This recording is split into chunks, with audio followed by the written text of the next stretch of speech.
നമുക്കേ ഒരു ഇഞ്ചി അച്ചാർ വയ്ക്കാവേ. കണ്ടോ, ഞാനതിന് 1/4 കിലോ ഇഞ്ചി എടുത്തിട്ടുണ്ട്. ഇതൊന്ന് നമുക്ക് നന്നായിട്ടൊന്ന് കഴുകി വൃത്തിയാക്കി എടുത്തോണ്ട് വരാം. എടുത്തോണ്ട് വരട്ടെ. ഇഞ്ചിയൊക്കെ നന്നായിട്ട് കഴുകി അരിഞ്ഞ് കനം കുറച്ച് അരിഞ്ഞ് ഞാൻ എടുത്തുകൊണ്ട് വന്നിട്ടുണ്ട്. ഇഞ്ചി അച്ചാർ വെക്കാൻ നമുക്കിനി ചട്ടി അടുപ്പത്തോട്ട് വയ്ക്കാം. ചട്ടി നന്നായിട്ട് ചൂടായിട്ടുണ്ട്. ഞാൻ അതിൻ്റെ അകത്ത് വെളിച്ചെണ്ണയാണ് ഒഴിച്ചു കൊടുക്കുന്നത്. വെളിച്ചെണ്ണ നോക്കട്ടെ. എണ്ണ നന്നായിട്ട് ചൂടായി കഴിയുമ്പോൾ ഇഞ്ചി ഇട്ട് കൊടുക്കാം.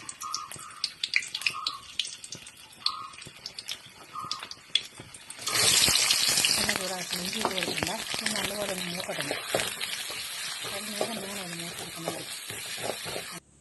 നമ്മൾ ഇഞ്ചി കണ്ടോ നന്നായിട്ട് പൊടിച്ചുകൊണ്ട് വന്നിട്ടുണ്ട്. എന്നിട്ട് ഇഞ്ചി നന്നായിട്ട് പൊടിച്ചെടുത്തിട്ടുണ്ട്.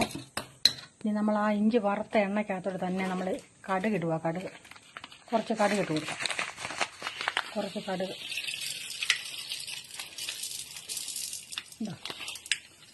കുറേ കടുക് ഇട്ട് കൊടുക്കാം. കടുക് നന്നായിട്ട് പൊട്ടുമ്പോഴത്തേന് നമ്മൾ കണ്ടോ വെളുത്തുള്ളി പച്ചമുളക് ഇതിട്ട് കൊടുക്കുക. മൂക്കാം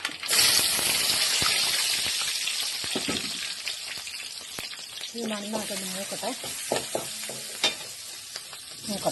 ഉണ്ടോ നമ്മുടെ വെളുത്തുള്ളി പച്ചമുളക് എല്ലാം നന്നായിട്ട് മൂത്തിട്ടുണ്ട്. കടുക് ഇനി കുറച്ച് കറിവേപ്പില ഇട്ടു.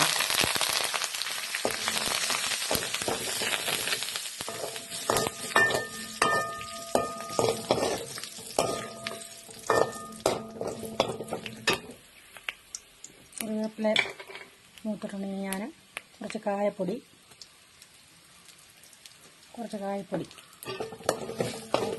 നോക്കട്ടെ. ഒരു 2 സ്പൂൺ കാശ്മീരി ചില്ലി പൗഡറാണ് ഇതും കൂടി ഇട്ട് കൊടുക്കാം. അത് മൂക്കട്ടെ. നന്നായിട്ട് മൂത്ത് വരുമ്പോഴത്തേന് നമ്മൾ ഇഞ്ചി ഇട്ട് കൊടുക്കാവേ. കുറച്ച് ഉപ്പിട്ട് കൊടുക്കാവേ.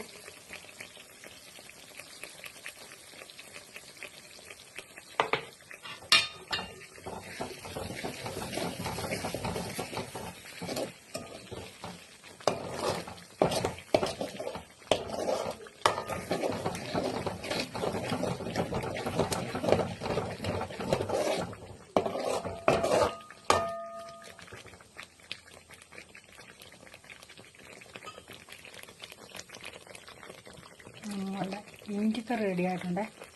ഇത് മാത്രം മതി ചോറിന്. ഇതൊന്ന് വെച്ച് നോക്കിയിട്ട് പറയണേ. ഗ്യാസ് ഓഫ് ചെയ്യാൻ പോകും.